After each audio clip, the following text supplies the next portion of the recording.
It's day 246 and it's time to meet another one of my friends. So without further ado, please welcome to the screen opera singer, satirist and musical comedian. She's fast! She's there! Oh, I love it.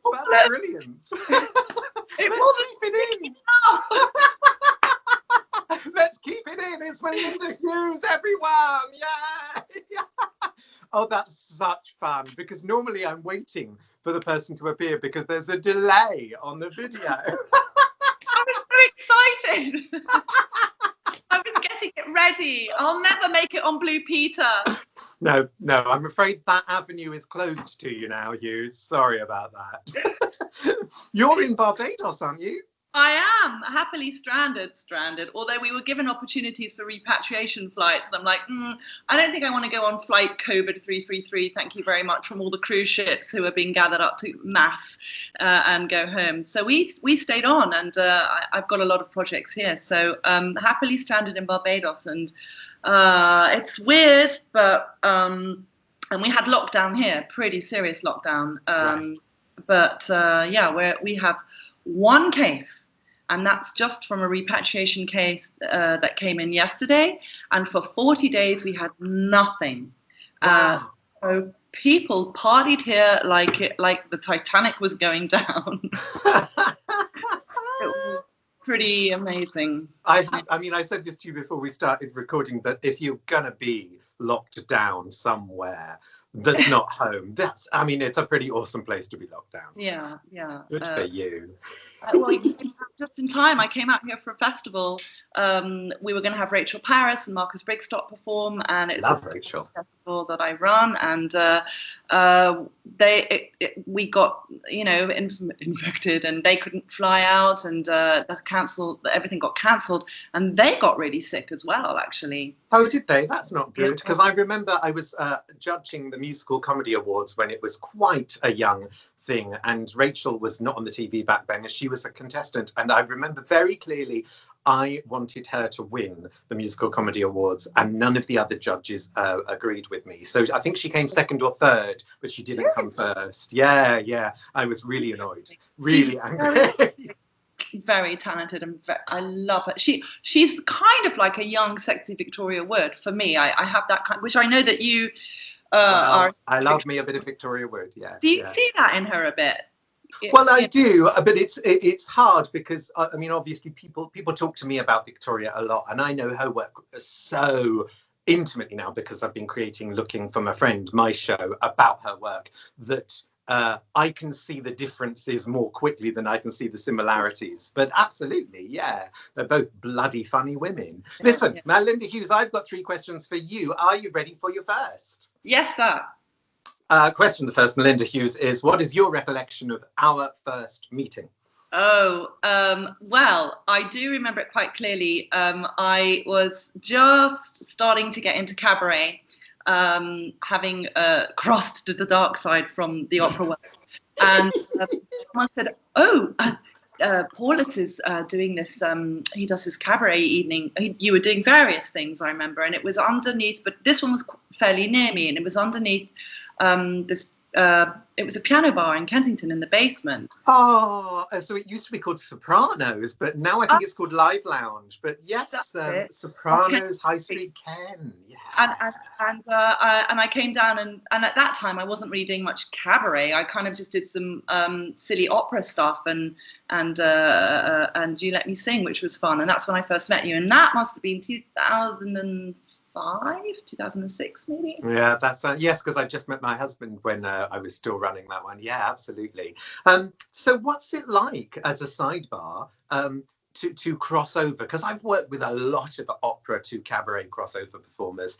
I've taught them, not that I've taught you. But what is it like, and why are so many of you crossing over from there to there? Well, gosh, I have probably a different story than anyone else. But I mean, I was doing very well as an opera singer and traveling a lot, and had a lot of book engagements in the States and in Europe and England, of course. But I suffered a neck injury, and I was was in a lot of pain, and I basically prolapsed the disc quite badly, and oh gosh, I was depressed, and so much pain. I had to pull out of contracts, and I realized I couldn't fall on stage in fits of consumption anymore, or take which presumably is happening all the time, you know. Of course. Consumption all the time.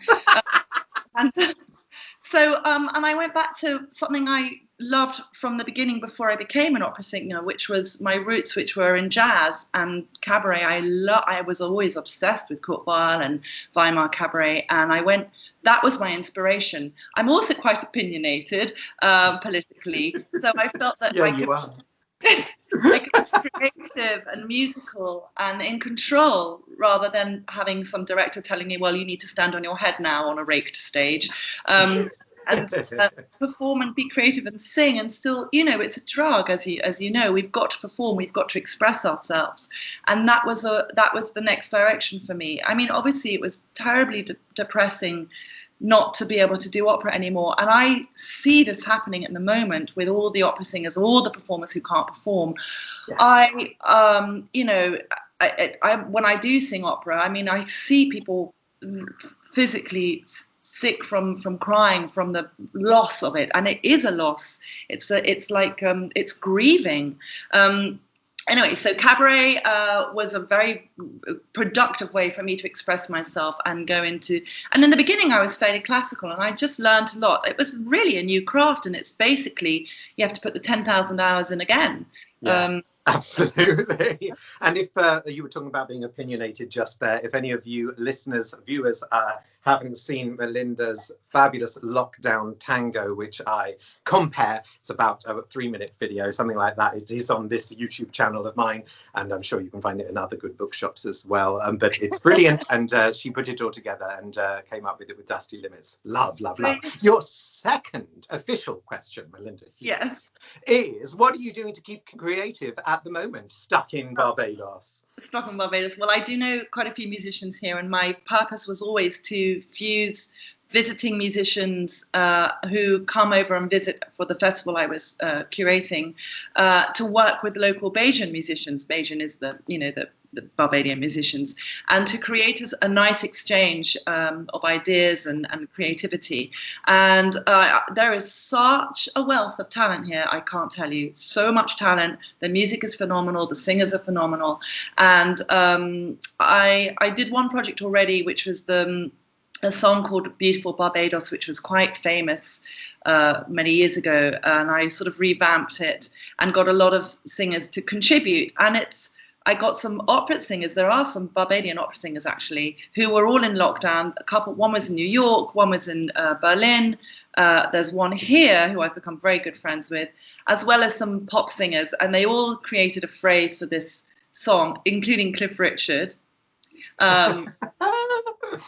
Last, and put the song out, and it did really, really well. So on the back of that, the Barbados tourist industry have asked me to do another song, which I'm in the middle of. I've written it, it's been recorded, and we're doing right in the middle of filming now with brilliant Bajan artists, and it's going to be quite something. It's wow. Dance remix, so I'm totally out of my remit here. You're crossing over again.